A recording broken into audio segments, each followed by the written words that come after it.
kasya. Kaya alam ko talagang abonado Yusek San Juan, no? Nagsimula tayo rin na magkikita. Kaya po sa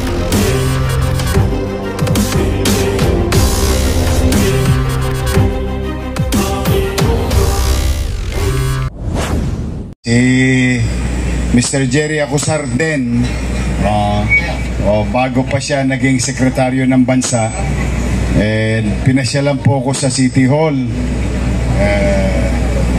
at napag-usapan namin yung Pasig River, and Secretary Jerry Acosar now, okay lang ako. and I and the team of Manila and the private sector, katulad ng sinasabi ni Yusek San Juan, no? Nagsimula yan doon sa Jones Bridge. Yan. Doon nagsimula lahat yan. After nung Jones Bridge, yung pamilya Yuchenko, mapapansin nyo yung kabila, malinis. Yan, tumulong din ang pamilya Yuchenko. Bagay naman na nung nawala na ako sa pamahalaan, no? Siya namang ipinagpatuloy ni Mr. Jerry Acosar din nang na-appoint siya bilang housing czar ng ating bansa, at ang ating First Lady at niyang ating Presidente na ito'y ituloy itong ating Pasig River Rehabilitation. Siya namang, ikinalulugod ng taong bayan. Sek Jerry, nagbunga naman ng puyat, pagod, at alam ko hindi ka pa bayad. Abono ho yan. Kasi ako na magsasabi sa inyo, masyadong mahal niya ang bayan. Kasi nung pinagagawa namin yung Jones Bridge, nakadelay siya lang ako ng 30 million doon sa Filipino-Chinese Organization. Sabi ko, pasensya ka na, ito lang ang kasya. Kaya alam ko talagang abonado. Kung tawagin namin siya, Boss Jerry, ano?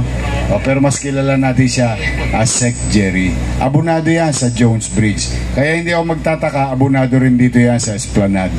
Kaya sa mga taga Maynila, na batang Maynila nandito, at sa inyo mga dumadako sa Maynila, siguro ngayong Pasko ang iregalo natin kay Secretary Jerry Mike.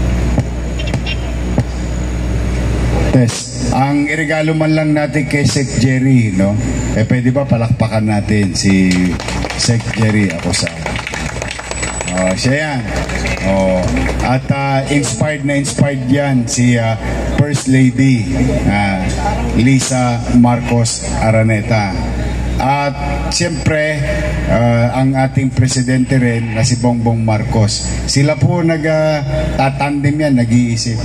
Kung may panahon pa nga ho, huwag nyo naman ikagulat. Ang dulo nito, Marikina. Opo, without any exaggeration.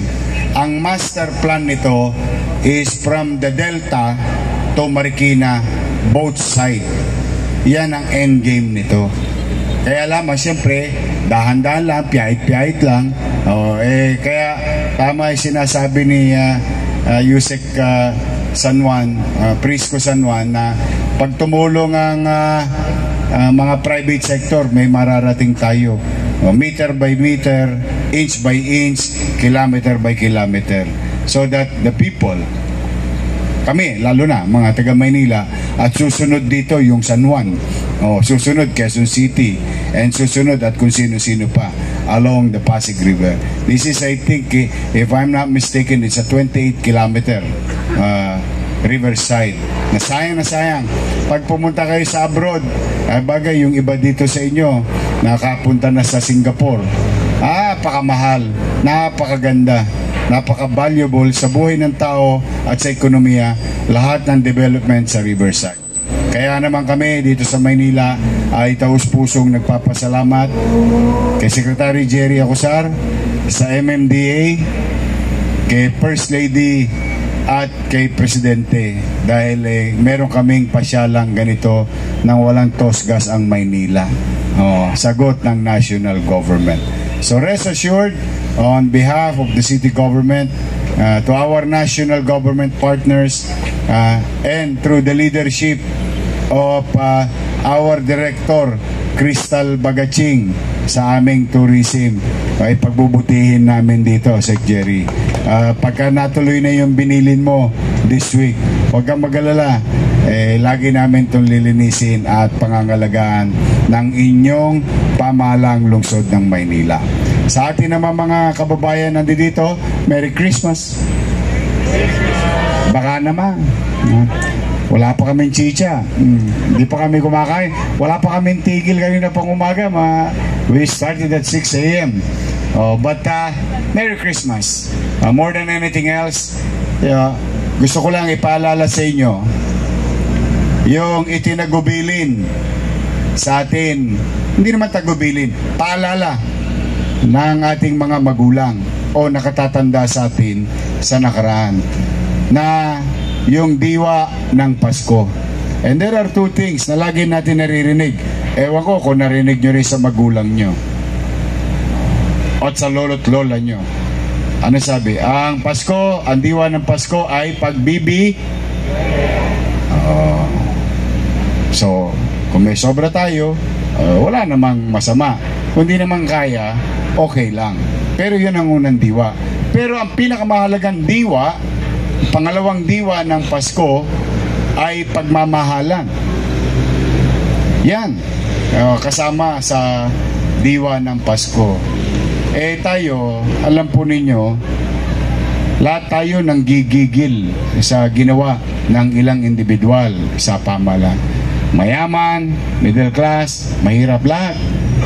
We all agree that itong mga talipandas o gumawa ng kasakiman, no? At sukdulang talagang ikinamuhi nating lahat, no?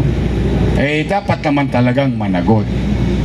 Ngunit ayaw ko na mangibabaw sa atin, sasalubungin natin ng 2026, tayo galit-galit sa isa't isa dahil lang sa pagkakahiwa-hiwalay ng kulay ng politika, no?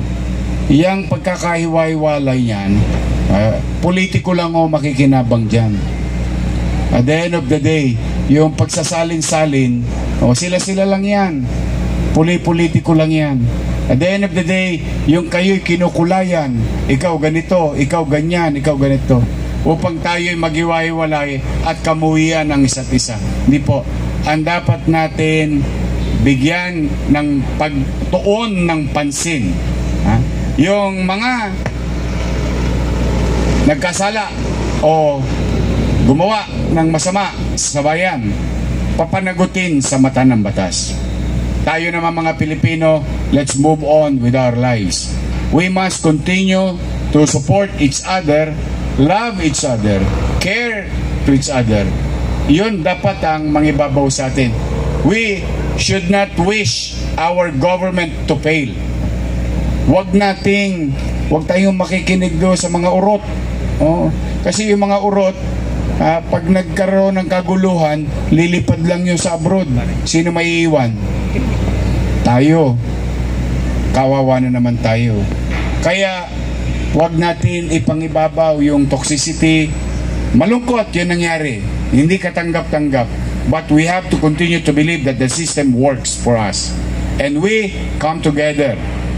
Start showing care, empathy, and love to one another. And we must anchor ourselves into hope, hoping that someday, somehow, come 2026, sisikat din ang araw sa buhay ng bawat pamilyang Manileño at bawat Pilipino sa ating bansa. We must do that. Alisin natin ang toxic. Let us not hate each other. We may disagree respectfully among each other, but we must not hate and continue to wish that some people in government should fail in their job. No, kawawa po tayo. Sa ending, sa finals, tayo rin na magkikita. Kaya po, sana mangibabaw sa atin ang pag-uunawaan, pagkakaisa, at pagmamahalan ngayong Paskong ito at sa mga darating pang araw ng buhay natin. Let's refrain from uncertainty or toxicity. Let's just continue to work. Tingnan ninyo, ilan na nakapaghanap buhay dyan. O, tingnan ninyo, ilan na nakikinabang.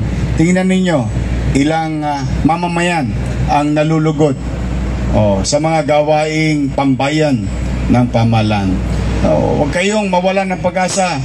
Someday, marami pang ipanganganak na bata na posibleng maging leader, maayos na leader ng ating bansa.